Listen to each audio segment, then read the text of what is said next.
กองประชุมใหญ่ผู้แทนแม่หญิงแขวงหัวพันครั้งที่10ได้อัดลงโดยผลสำเร็จภายหลังดำเนินมาเป็นเวลา1วันเต็มภายใต้การเป็นประธานของสหายนางแยงเพชรบุญมีไซประธานสหพันธ์แม่หญิงแขวง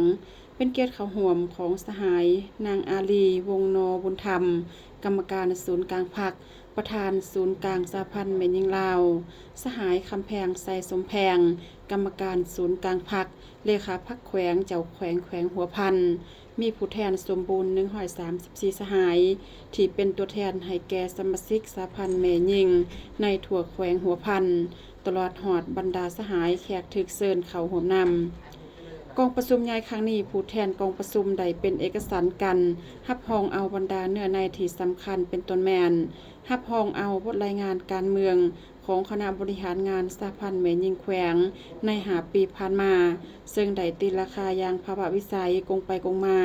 ต่อผลสำเร็จในการนำพาสีนำและจัดตั้งปฏิบัติเปียกงานของคณะบริหารงานสหพันธ์แม่หญิงแขวง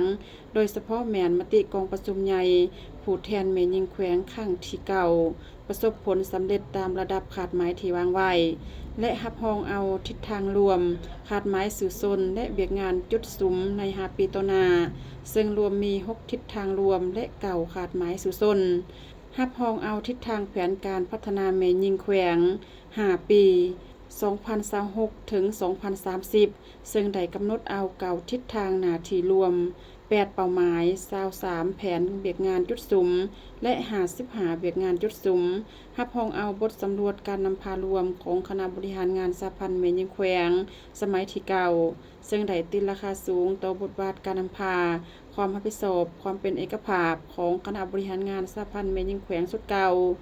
ที่ได้นำพาจัดตั้งปฏิบัติขยายมติกองประชุมใหญ่ผู้แทนแม่หญิงลาวทั่วประเทศครั้งที่8จัดตั้งมติกองประชุมใหญ่องค์คณะพรรคแขวงครั้งที่10มติกองประชุมใหญ่ผู้แทนแม่หญิงแขวงครั้งที่9ประสบผลสำเร็จในแต่ละระยะ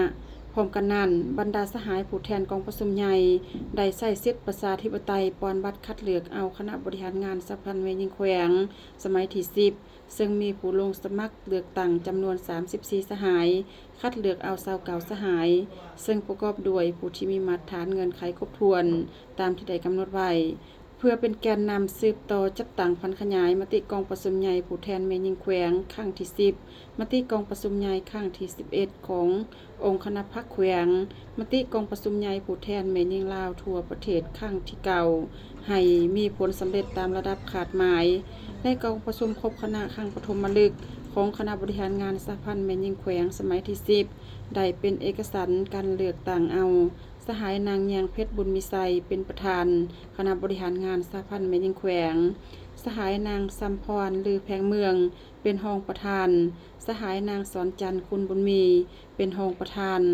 และได้เป็นเอกสารเลือกเอาสหายนางซัมพรลือแพงเมืองเป็นประธานกฎกาสหายนางเวียงพุทธจันทวิไสเป็นรองประธานกฎกาและสหายนางวันแสงไสยธรรมผู้สวยเวียกงานรองประธานกฎกากองประชุมครั้งปฐมฤกษ์ยังได้เป็นเอกสารเลือกเอาผู้แทนสมบูรณ์3ห้องไปร่วมกองประชุมใหญ่ผู้แทนแม่หญิงลาวทั่วประเทศครั้งที่เก่าจำนวน16สหายในโอกาสอันมีความหมายความสำคัญนี้สหายคำแพงไซสมแพงกรรมการศูนย์กลางพรรคเลขาพรรคแขวงเจ้าแขวงหัวพันได้ให้เกียรติโอลมต่อกองประชุมซึ่งสหายได้แสดงความเป็นห่วงเป็นใยความเสื่อมั่นต่อคณะบริหารงานสหพันธ์แม่หญิงแขวงในการนำพาสีนำสมาชิกสหพันธ์แม่หญิงบรรดาเผ่าในถั่วแขวง